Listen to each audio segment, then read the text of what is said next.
Mike Tomlin had his weekly press conference today with the media, and it really struck a nerve with me with what he was talking about. Welcome back to Mike Drop Sports. I'm your host, Jason, and today we want to talk about just that, the direction of the football team with Mike Tomlin as the leader. And yes, I feel like Mike Tomlin's one of the better coaches that we've ever seen here in the city of Pittsburgh and across the NFL, but he's starting to really give me some worries, especially with some of the directions he's moving with player personnel at certain positions. Dan Moore Jr. coming back off of injury was right back at the first team reps today at the left tackle spot when practice began. And I think that may have been yesterday or today. I cannot recall exactly which day it was. But however, he was back there taking first team reps. And if you're Mike Tomlin, I don't know how you can justify putting a Dan Moore Jr. back in that lineup when Broderick Jones he's showing you growth, Mike. He's showing you growth. And he's showing you that he really is probably the better man for the job right now as we sit in the season. Broderick Jones didn't even let up a pressure last week against the Baltimore Ravens. Sorry, they were on the bye. So not last week, but the week before in their last game. Broderick Jones didn't even allow a pressure. You moved up in the draft to number 14 overall, not to let this kid sit on the bench. Well, sorry, not a kid. This man sit on the bench. He is the guy. He is the one that is going to be the starting left tackle in Pittsburgh, whether Mike Tomlin wants to keep holding him back or not. It's going to happen. And I feel that if Mike Tomlin goes back to Dan Moore Jr. at left tackle, it's just going to keep snowballing and making this offense even worse. When we're talking about every week growth of this offense and what they need to do to get better, moving back to Dan Moore Jr. isn't the damn answer, Mike Tomlin. It's not the answer. It's a stupid move. And I know you typically are pretty damn decent, and I'm not dogging Mike for his whole body of work. And I know I'll probably get some beat down on that in the comments section, thinking like I'm dogging Mike Tomlin for his whole body of work, because I'm not. And I think we're very fortunate to have a coach like Mike Tomlin in Pittsburgh. However, where he's taking this football team right now in terms of that offensive line, I don't like the direction. I think it's a regression if you move back to Dan Moore Jr. Find a different home for Dan Moore Jr. I don't care if he likes another spot or not. Like, he's a professional, and he needs to adapt and overcome and do what's best for his football team. Period. End of discussion. And not starting Broderick Jones is a fatal error, in my opinion, for this offense. Kenny Pickett has to start having some stability in front of him. And you drafted Broderick Jones to be that franchise cornerstone left tackle. Use him as such. And until the Steelers coaching staff, Mike Tomlin in particular, wakes up and puts him in there for good, without question, I think he's making a big, big mistake. Also, you can't keep holding back Joey Porter Jr. Joey Porter Jr. is the best cornerback on the roster the Steelers have. Whether Mike Tomlin wants to admit that or not, I know he's young, I know he's a rookie, but you have to give the man his due. He's the best corner on this team, and he has to begin to get those starters reps constantly. He is a lockdown guy. You can put him in out on an island with a team's best receiver, and the quarterback is not going to go that way all the time. And that is going to help your defense that's already pretty damn decent. It's going to help them. It's going to help them in a great deal, a great way. It's going to help them continue to grow and get better and become that elite status that we're all hoping they can become.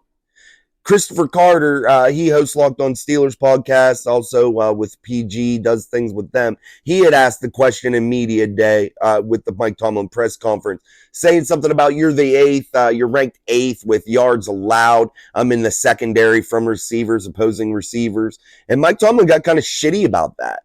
However, that's a valid question Chris asked there. What are you going to do? You have a guy that you're not starting that could help in that category and get you out of that category, which is a bad place to be. Period. And Mike Tomlin getting annoyed with that question is shitty, in my opinion. Mike Tomlin should have just said, yeah, we're going to bring Joey Porter Jr. out. He's going to be the starter. We're going to use Levi Wallace and Patrick Peterson in a little bit different roles. We're going to be able to shuffle them around on the other side, and we're going to be able to make them a little bit different wrinkle inside the defense. And we're going to use Joey Porter Jr. to be what he was brought to Pittsburgh to be, drafted 32nd overall, to be the lockdown #1 corner on this football team. Point blank, period. That's what Mike should have answered that question with. That's how he should have rolled. And I know maybe he's not trying to show his hand ahead of the game in Los Angeles against the Rams. Maybe he's going to start Joey Porter Jr. Maybe you're going to see Joey Porter Jr. get that 80, 90% of the snap type starter minutes, starter plays. Maybe we'll see that. Maybe he just doesn't want to reveal that just yet. And if that's the case, then good move, Mike Tomlin. Okay. But right now, if you're going to just ignore the question and continue to wheel out a guy that should be not starting in the NFL, that's not a #1 corner on both sides, then you're just asking for trouble. You're asking for those questions. Then you continually allow Matt Canada to be shitty. You continually allow these deficiencies to keep going on. And I want to know from the fan base, do you guys feel that Mike Tomlin is leading this team in the direction that it should be going right now? Or is he making some fatal flaws? Is he the one holding this team back? Is he the one not allowing this team to grow? Because I think Matt Canada should be gone. And I know, I said in prior videos, and I still stand by it, the offensive line is the major issue. But Matt Canada has a lot to do with that. Scheme-wise, play calling-wise. So Matt Canada can help that offensive line. He needs to be helping that offensive line. It's his damn job to call plays and to put players in the best position possible to succeed. Point blank, period. It's just becoming very annoying as a Steeler fan, and I know they sit 3-2, second place in the AFC North after the bye week. I get it, and I'm excited about it. I want them to keep going and keep finding a way to win. That's all I really care about. However, you can't stunt a young team's growth. A team that has young key pieces that were drafted to do a job. You can't keep holding them back, Mike Tomlin. And until you realize that, I think your coaching career is taking a different path than what it has so far. I think you're going down a different road. I think you need to allow this team to grow. I think you need to allow your ego maybe to get out of the way, or your philosophies maybe. Maybe ego's a bad term. Maybe you need to let your coaching philosophy get out of the way for a second and just maybe go down a little bit different way of progressing players and bringing them along. Maybe allow these young guys to just do what they were brought here to do and quit getting in their goddamn way, Mike Tomlin. Quit getting in their way. And I think you're getting in your own way. You're trying to outsmart yourself in terms of player development, and your way is the only way. Well, sometimes it's not. Just let these guys go. They're coming out of college more ready than they've ever came out of college before for the pro game. The college game is so much faster now, especially when you're playing in those bigger elite conferences. You're coming out pro ready some of the time. I'm going to say over half of the time these guys are coming out pro ready in terms of being able to recognize speed, scheme, etc., etc. Let them do what they were brought here to do, Mike Tomlin. Let this team grow, Mike Tomlin. And that's about all I got to say about it. It's just really burning me up to continually watch Mike Tomlin wheel himself out there with these dumbass press conferences. It's getting actually annoying because it's just become really annoying. I'm sorry, guys. Now I got on my soapbox. I'm going to quit with it. Mike Tomlin, I'm going to say it again. In general, his body of work, I feel like he's been a pretty damn good coach in the city of Pittsburgh. However, the lack of playoff performances that are winning performances has become annoying, has become unacceptable. Lack of playoff appearances is becoming unacceptable. The middle of the road, just not losing, having a losing season is becoming annoying.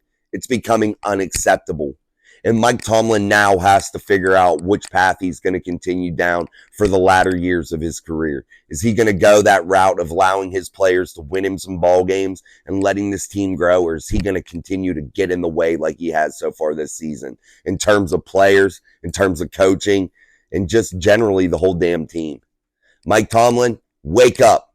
It's time to let these guys go and these young players start to develop even more and allow them to grow into the stars that we see starting to bud here in the city of Pittsburgh.